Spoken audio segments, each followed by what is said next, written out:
Et si vous voulez être heureux sur terre, vous devez commencer par honorer vos parents. Vous devez commencer par chercher leur bénédiction. Les parents ont un grand pouvoir sur leurs enfants. Beaucoup des enfants aujourd'hui, c'est malheureux de voir parfois des enfants qui se séparent avec leurs parents, qui ne les visitent plus, qui ne les aident plus, alors que les parents sont une source de bénédiction. C'est dans Genèse chapitre 27, le verset 3 à 4, on nous parle de cette histoire de Isaac. Isaac, avant de mourir, veut bénir son enfant Ésaü. Mais il lui dit à Ésaü, apporte-moi de la nourriture que je mange. Et une fois que mon âme je serai dans la joie, alors je te bénirai. C'est comme si la condition pour Isaac de bénir son fils Ésaü, c'était qu'il lui apporte de la nourriture. Donne-moi de la nourriture. Parfois aujourd'hui, c'est plutôt le contraire. Ce sont les enfants, même devenus adultes, qui ne cessent de demander de la nourriture à leurs parents.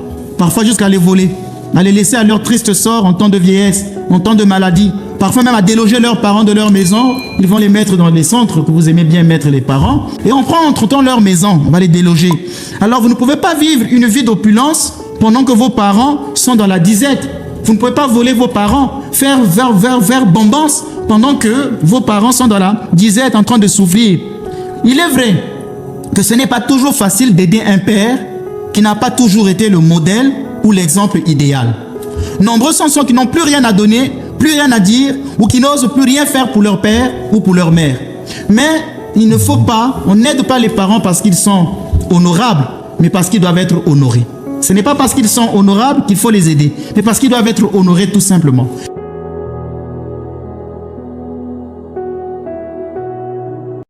Aujourd'hui, on va se pencher sur une perspective assez fascinante qui explore le lien entre notre bonheur et la relation qu'on a avec nos parents.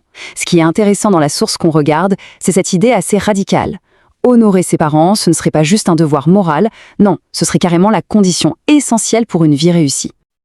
Et voilà, la question est lâchée, directe. Et franchement, elle est assez provocante, non? Notre bonheur ici, sur Terre, dépendrait-il vraiment directement de la bénédiction de nos parents? C'est une affirmation forte et l'idée, c'est d'aller au fond des choses. Alors, plongeons là-dedans. Alors, pour bien saisir d'où vient cette idée, la source nous ramène à une histoire très ancienne, celle d'Isaac et de son fils Ésaü dans la Genèse. Et c'est cette histoire, en fait, qui va servir de modèle, de sorte d'idéal de la relation entre un parent et son enfant. Bon, attention, ici, le mot de bénédiction est super important. Faut pas se tromper. On n'est pas du tout dans le « je te souhaite tout le bonheur du monde ». Non, non. D'après cette perspective, c'est bien plus que ça. C'est un don puissant qui peut littéralement changer une vie. Mais, voilà, il y a un « mais ». Ce n'est pas automatique, ce n'est pas un dû, c'est quelque chose qui se gagne. Le fonctionnement, en fait, il est hyper simple. C'est presque transactionnel. On a le père, Isaac, qui demande un service concret à son fils.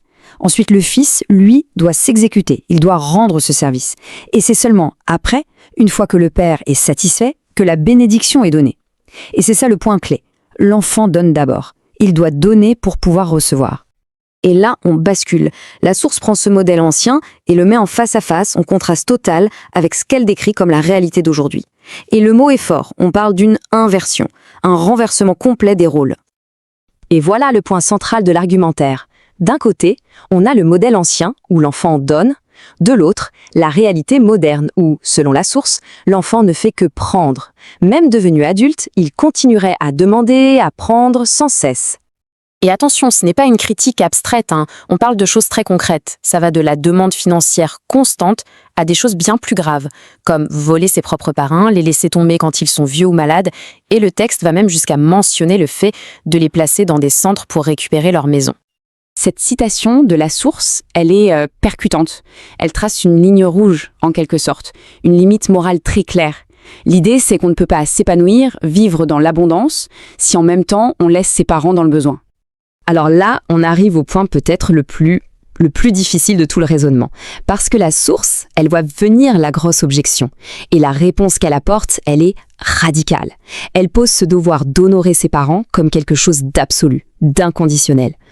Oui, parce que la question qui vient tout de suite à l'esprit, c'est « et si les parents n'ont pas été de bons parents, s'ils ont été absents ou même toxiques, comment on fait pour honorer quelqu'un comme ça ?» Et c'est intéressant, la source elle-même admet que oui, ce n'est pas toujours facile. Mais la réponse qu'elle donne est sans concession. C'est vraiment le cœur de la philosophie ici. En gros, on n'aide pas ses parents parce qu'ils sont honorables, parce qu'ils ont été de bons parents. La question de leur mérite personnel, elle est évacuée. On les honore tout simplement parce que ce sont nos parents. Le devoir est lié au statut, pas à la personne. Bon, pour conclure, revenons à la base de tout ça. Pourquoi est-ce que c'est si fondamental, ce devoir? Eh bien, tout repose sur une certaine idée de ce que représente un parent.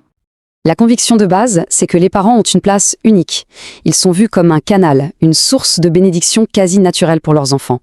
Et donc, logiquement, si on ne les honore pas, c'est comme si on fermait le robinet soi-même. On se coupe de cette source. Et là, on boucle la boucle. On comprend le but de tout ça. Ce n'est pas juste une question de morale, de « il faut être gentil ». Non, dans cette vision des choses, honorer ses parents, c'est presque une stratégie. C'est une clé, un outil très concret pour s'assurer une vie prospère.